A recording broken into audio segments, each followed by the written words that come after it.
السلام عليكم، كي دايرين؟ لاباس عليكم بخيرين؟ معكم أستاذ سعد.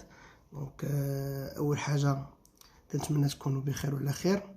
اليوم إن شاء الله غادي نناقشوا واحد لا لوسون، واحد الدرس اللي مولفين كنخدموه، وإنما بحكم أننا غادي نبداو نخدموا عن بعد، ارتأيت أننا ناخذوا واحد المراجعة سريعة، ومن بعد نقدروا نباشروا في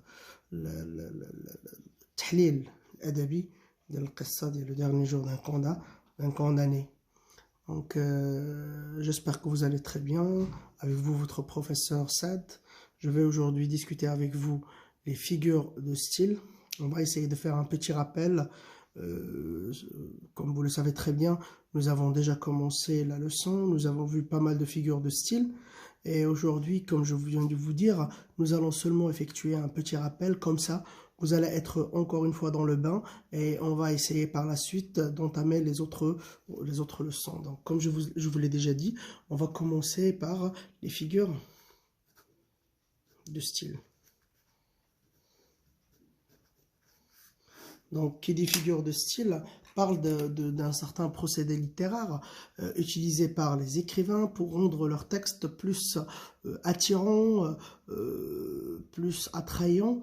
Comme ça, ils peuvent vendre bien sûr, et en même temps, ils peuvent transmettre facilement leurs idées, leurs concepts, leurs pensées par rapport aux phénomènes sociaux.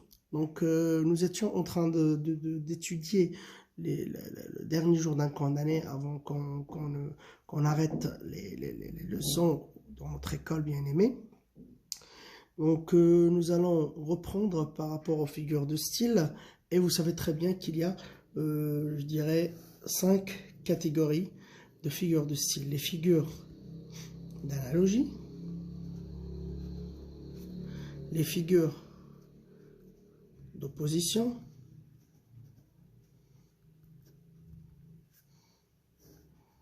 les figures d'insistance, les figures d'atténuation et pour finir, les figures de substitution.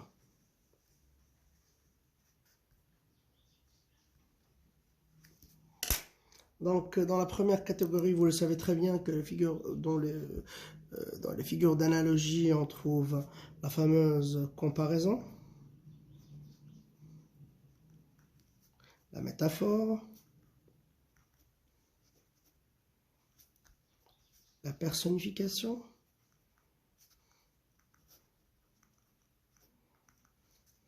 et l'allégorie. En ce qui concerne les figures d'opposition, on commence par l'antiphrase, l'antithèse, l'oxymore,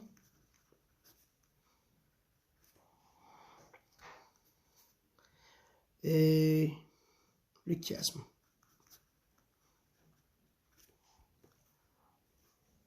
Par rapport aux figures d'insistance, nous allons parler d'hyperbole, d'anaphore,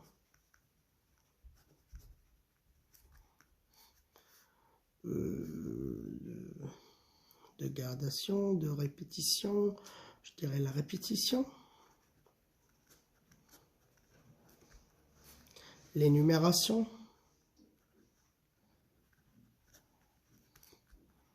la gradation, et en fin de compte le parallélisme. Par rapport aux figures de style d'atténuation, nous allons commencer par l'euphémisme,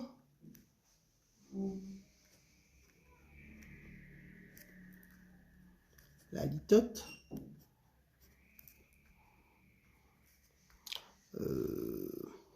oui, c'est tout ce qui est ici. Pour la substitution, la périphrase,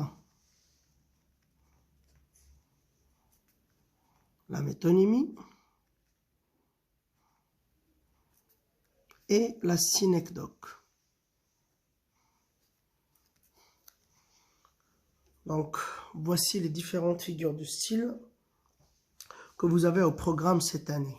Donc, nous allons travailler aujourd'hui les figures de style, ou bien nous allons revoir les figures de style qu'on a déjà vues, et nous allons expliquer celles qui vous paraissent nouvelles, ou bien celles que nous avons vues rapidement ensemble. Donc, vous pouvez faire un screen dans cette partie. Comme ça, vous aurez comme on le dit en anglais, un mind mapping des figures de style. Et comme ça, vous allez être capable rapidement de vous identifier, soi-disant si vous êtes dans une figure d'analogie, d'opposition, d'insistance, d'atténuation ou de substitution. Donc, tout d'abord, qu'est-ce que ça veut dire l'analogie? L'analogie, c'est montrer les points communs et ce non commun entre deux éléments minimum. L'opposition, c'est montrer un certain paradoxe entre deux éléments. Le paradoxe, ça veut dire une opposition, un contraire. Ça peut être un contraire d'idée, ça peut être un contraire d'objet. Les figures d'insistance, elles se focalisent en général, focalisation, sur un seul élément ou bien plusieurs éléments. L'atténuation, c'est dire, ou bien adoucir, dire quelque chose d'une manière plus adoucie pour ne pas choquer la personne. Et la substitution, c'est un changement, bien sûr. Donc, nous allons commencer maintenant par parler des figures d'analogie. Là, je m'excuse tout d'abord pour la qualité de la vidéo, parce que c'est la première fois que je travaille à distance avec mes élèves. Donc, j'espère que vous voyez très bien. J'essaie seulement d'improviser. Hein.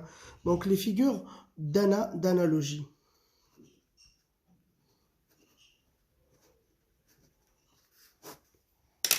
Nous allons commencer par la comparaison.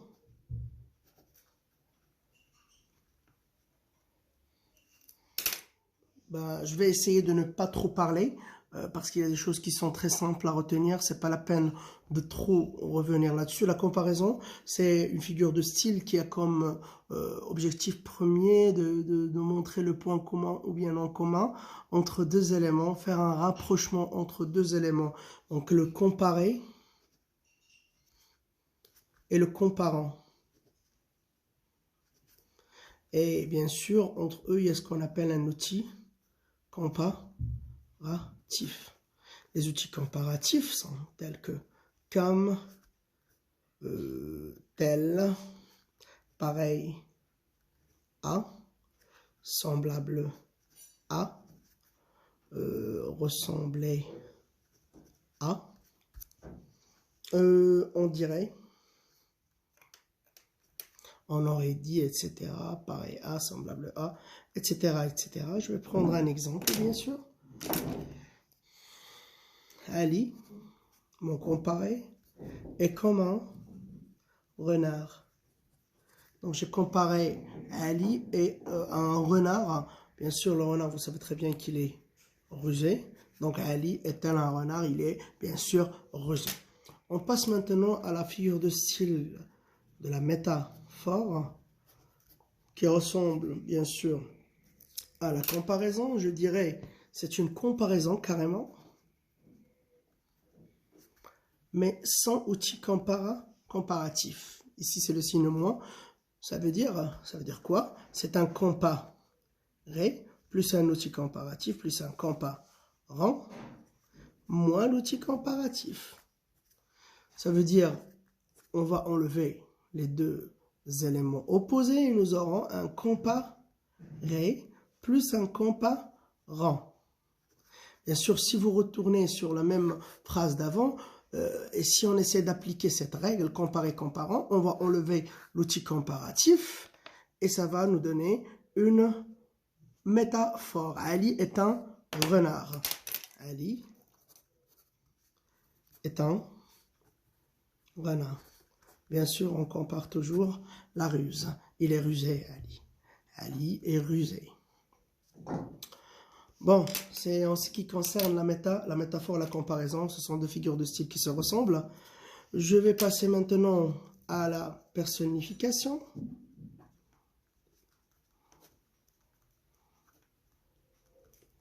Là, c'est une figure, c'est une attribution du caractère humain à un objet ou à un animal. À un objet ou à un animal. J'espère que vous voyez très bien. Comment? Ça veut dire, je vais donner un exemple. Le fameux exemple, la vache qui rit. Bien sûr, nous avons tous grandi avec ce fromage. Donc, j'ai pris le caractère de rire qui est le caractère humain qu'on a attribué à un animal. Bien sûr, rire, c'est un caractère humain. Un autre exemple, la porte est souriante. On ne peut pas trouver une porte qui sourit parce qu'elle n'a pas de bouche. Sourire, c'est le caractère humain qu'on a attribué à une porte. C'est en ce qui concerne la personnification. Par rapport à l'allégorie, beaucoup d'apprenants me posent cette question par rapport à l'allégorie. Monsieur, est-ce que nous avons l'allégorie dans l'examen? Bien sûr, vous l'avez, mais nous allons essayer de l'expliquer comme ça. Vous allez faire la distinction entre allégorie et personnification. C'est la même chose, hein, c'est une attribution du caractère humain à une idée. C'est-à-dire quelque chose d'abstrait, quelque chose qu'on ne peut pas palper, qu'on ne peut pas toucher à la main. Donc, l'exemple, le malheur, vient me saluer. Alors, saluer, c'est le caractère humain, bien sûr, qu'on a attribué au malheur. Est-ce que le malheur a des pieds pour venir, ou bien est-ce qu'il a des mains pour te saluer? Bien sûr, on ne doit plus saluer avec les mains. Faites attention. Donc, comme bilan rapide, pour retenir, bien sûr, ce que nous avons vu, la métaphore, la personnification,